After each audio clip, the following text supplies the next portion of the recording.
नमस्कार बच्चों। पिछले कक्षा में ब्रिज कोड्स, इसमें वर्णमाला के लिखने का क्रम आप अच्छी तरह से जानते हैं ना। इसके बारे में आज विस्तार रूप से मैं विवरण देती हूँ, ध्यान से सुनो।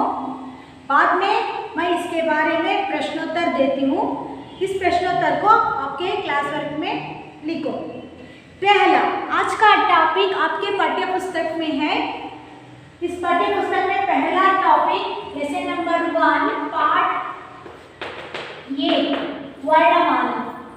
वर्णमाला आपकी पुस्तक में आ टू आह और का टू आ, बाद में क्षत्रज्ञ वर्ण है। मैं विवरण देती हूँ, ध्यान से सुनो।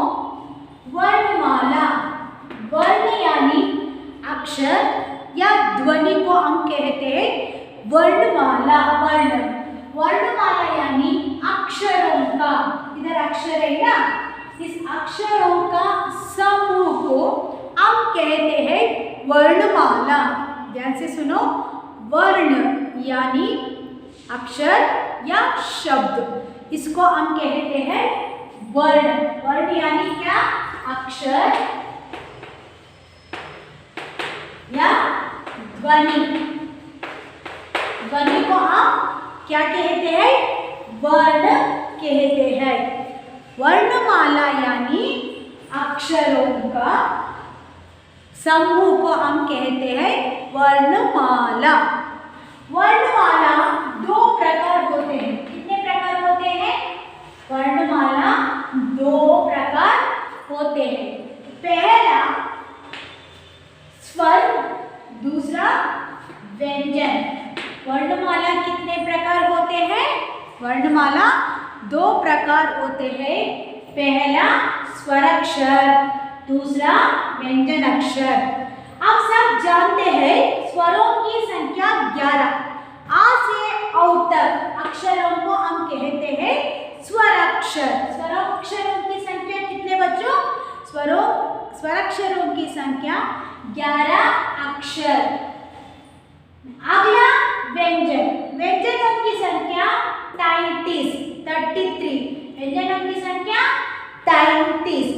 अब विवरण देती हूँ स्वर के बारे में मैं विवरण देती हूँ, ध्यान से सुनो। अ, आ, इ, उ,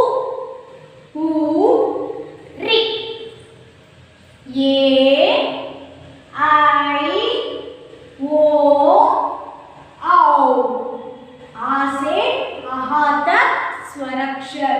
इस स्वराक्षर को हम फिर भी दो भाग से भाग करती हूँ।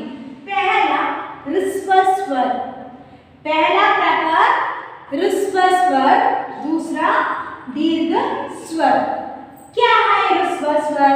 ह्रस्व स्वर यानी एक ही मात्रा से, आप सब जानते हैं, एक ही मात्रा, दो मात्रा, एक ही मात्रा से उच्चारण करने वाले अक्षरों को हम कहते हैं ह्रस्व स्वर। दो मात्राओं से उच्चारण करने वाले शब्दों को हम कहते हैं दीर्घ स्वर। ये देखो, आ, इ, उ, ऋ, ये चार अक्षर एक ही मात्रा से उच्चारण होने के कारण हम कहते हैं स्वराक्षर, ह्रस्व स्वर। क्या कहते हैं? ह्रस्व स्वर। ह्रस्व स्वरों की संख्या 4। ह्रस्व स्वरों की संख्या 4। इसके बाद आने वाला दूसरा प्रकार, स्वर की दूसरा प्रकार दीर्घ स्वर। दीर्घ स्वर यानी दो मात्रा वाले शब्दों से उच्चारण करने वाला अक्षरों को हम कहते हैं दीर्घ स्वर। ध्यान से देखो, आप सब जानते हैं आ, ध्यान से सुनो, आ, दो मात्रा वाला शब्द को हम कहते हैं दीर्घ स्वर। अगला अक्षर ई,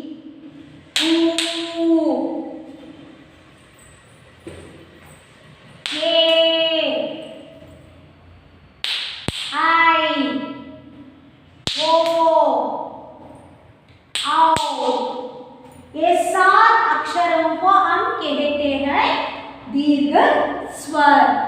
फिर मैं बताती हूँ, ध्यान से देखो। स्वर और व्यंजन। स्वर अक्षर 11 आ से आहा तक अक्षरों को या वर्णों को हम कहते हैं स्वराक्षर। इस स्वराक्षरों को हम दो विभाजन करते हैं। पहला ह्रस्व स्वर, दूसरा दीर्घ स्वर। ह्रस्व स्वर यानी अ, इ, उ, ऋ एक ही मात्रा से उच्चारण करने वाले अक्षरों को हम कहते हैं ह्रस्व स्वर। दीर्घ स्वर यानी दो मात्राओं से उच्चारण करने वाले अक्षरों को हम कहते हैं दीर्घ स्वर।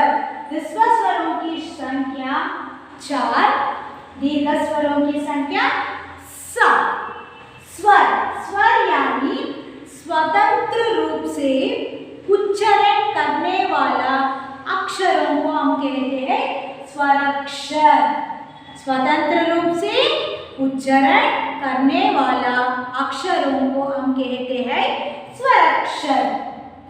अगला ह्रस्व स्वर दीर्घ स्वर होने के बाद आने वाला तो अक्षर है ना, क्या है बच्चों? यस, आहा। अब आहा के बारे में मैं विवरण देती हूँ, देखो।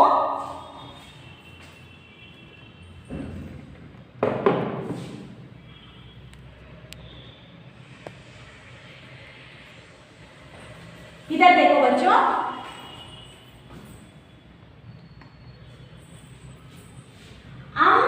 और आहा, और आहा दोनों लिखते समय स्वरों के साथ लिखते हैं। ये दोनों स्वराक्षर नहीं, इसको हम कहते हैं अयोगा व। हम कहते हैं अयोगा व।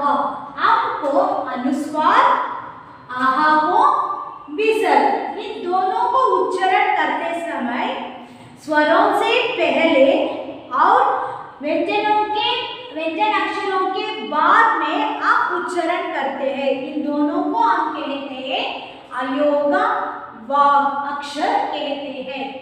इसके बाद आने वाला अक्षर व्यंजन। स्वराक्षर के बाद आने वाला अक्षर व्यंजन। व्यंजनों की संख्या 33 यानी 33। 33 अक्षर है। का से मा और या से हा। कितना अक्षर होता है व्यंजन अक्षर? 33 अक्षर होते हैं। पहला क वर्ग, च वर्ग, ट वर्ग, ट वर्ग, प वर्ग। क्यों वर्ग में लिखा है? का अक्षर से प्रारंभ होने वाला 5 अक्षर है, इसलिए मैं क वर्ग कहते हैं। क वर्ग से 5 अक्षर या वर्ण क, ख, ग, घ, ञ, च वर्ग, च, छ, ज, झ, ञ, ट, ठ, ड, ढ, न। ता वर्ग से त, थ, द, ध, न। पा वर्ग से प, फ, ब, भ, म। बच्चों ध्यान से सुनो, ये व्यंजन अक्षरों को हम तीन भागों से हम विभाजन करते हैं। ध्यान से सुनो, का से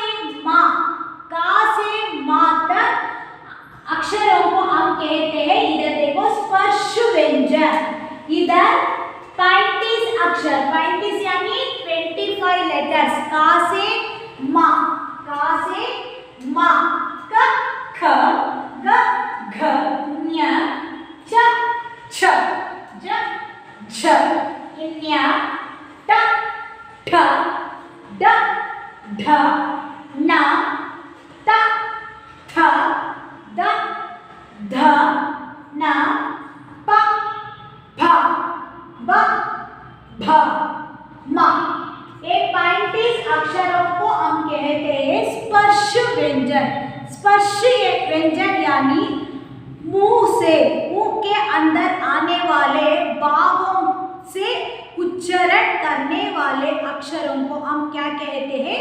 स्पर्श व्यंजन कहते हैं। देखो का वर्ग को हम कहते हैं कंठस्थ।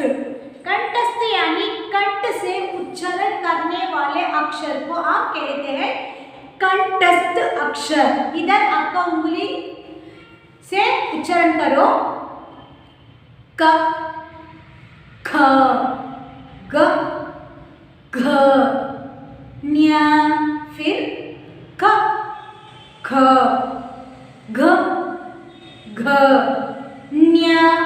इसलिए हम कहते हैं काटुज्ञ अक्षरों को कंठस्थ वर्ण। कंठ से उत्पन्न होने वाले अक्षरों को हम कहते हैं कंठस्थ वर्ण। नेक्स्ट च वर्ग, च, छ, झ, झ, न्या। इसको हम कहते हैं तालु। तालु and in Kannada दवड़े, अलिना इंभाग। दवड़े तालु से, तालु के सहायता से उत्पन्न उच्चारण होने वाला अक्षरों को हम कहते हैं तालुव्य।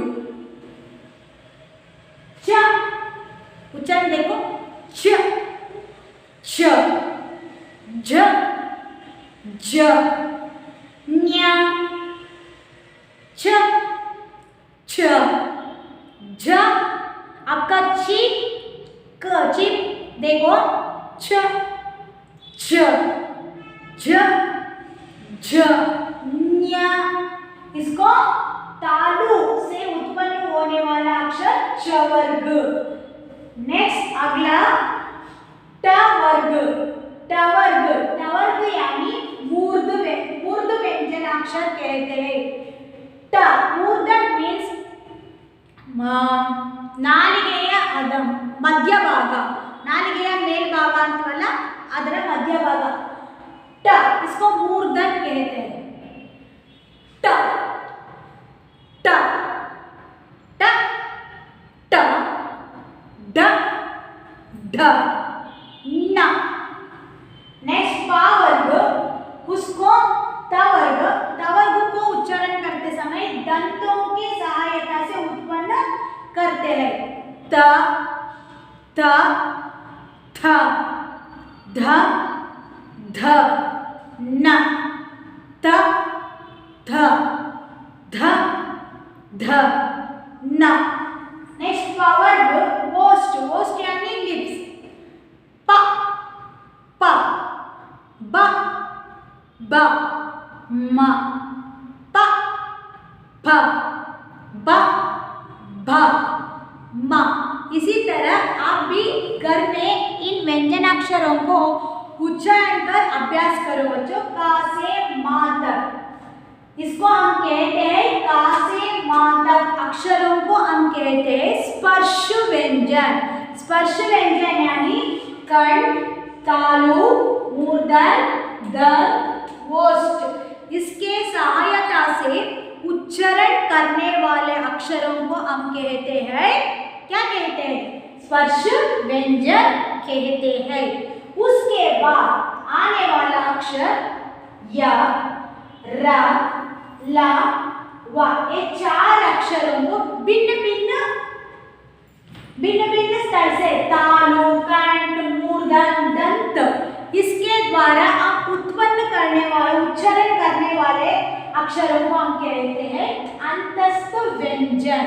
हम कहते हैं अंतस्थ व्यंजन। या, र, ल, व, तालु, ओठ, कंठ, मूर्धन, इसके सहायता से हम उच्चारण करते हैं। अगला श, श, स, ह, इसको हम कहते हैं ऊष्म व्यंजन। रगड़ा होकर इस अक्षरों को उत्पन्न करते समय श, स, ह, ल, इसलिए हम कहते हैं ऊष्म व्यंजन। इसके बाद आने वाला चार अक्षर, उसको हम कहते हैं क्ष, त्र,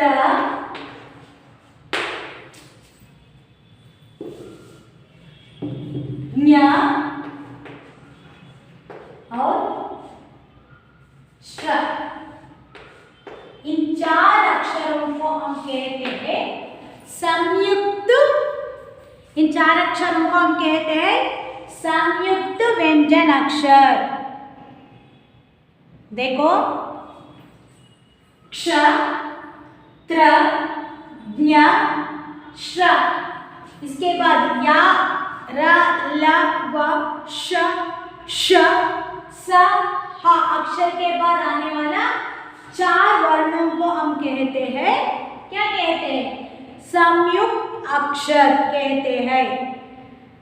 अगले कक्षा में इन संयुक्त अक्षर और संयुक्त व्यंजन अक्षर इसके बारे में मैं विवरण देती हूँ। ओके,